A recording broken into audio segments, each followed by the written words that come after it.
একটা pending issue.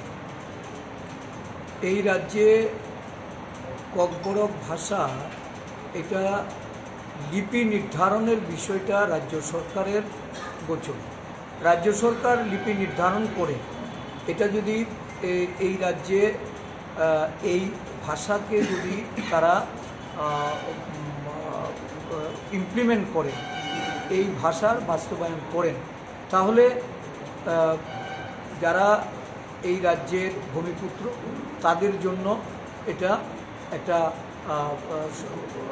ভাষা অষ্টম তহসিলের এই ভাষাকে লিপিবদ্ধ করার যে দাবি উঠে এসছে সেগুলি সম্পর্কে এই কাজটা বাস্তবায়িত করতে অনেকটা সুবিধা হবে।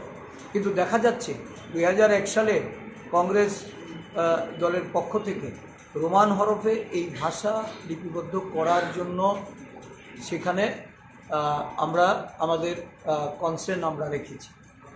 বিভিন্ন আঞ্চলিক দলও রোমান হরফ চেয়েছে। ভারতবর্ষের বিভিন্ন জায়গায় এই স্ক্রিপ্ট নিয়ে নানাভাবে আমরা দেখেছি যে এগুলি দাবি দাওয়া আকারে আসলে এই দাবি দাওয়াগুলি নিরসনের ক্ষেত্রে রাজ্য সরকার একটা ভূমিকা নেয়।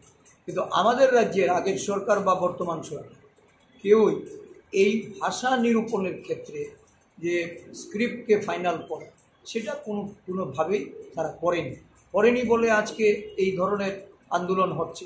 আমরা মনে করি আন্দোলনকারীদের সঙ্গে বসে আলোচনা করে কথা বলে এই ভাষাকে কোন হরফে এটাকে গ্রহণ করা হবে এটা নির্ধারণ করা। কারণ বর্তমান সরকার তারা একসময় দেবনাগরী ভাষার কথা বলেছে। তো আমাদের অধিকাংশ বিভিন্ন রাজনৈতিক দল বলুন, ভাষা কমিশন বলুন, তাদের যে রিকমেন্ডেশন সেটা হলো রোমান হরফ। উপজাতিদের দাবি মেনে রোমান হরফে যদি এটা চালু করা যায় তাহলে এই ধরনের আন্দোলন করার আর কোনো প্রয়োজনীয়তা থাকবে না। রাজ্য সরকারকে এর দায়ভার নিতে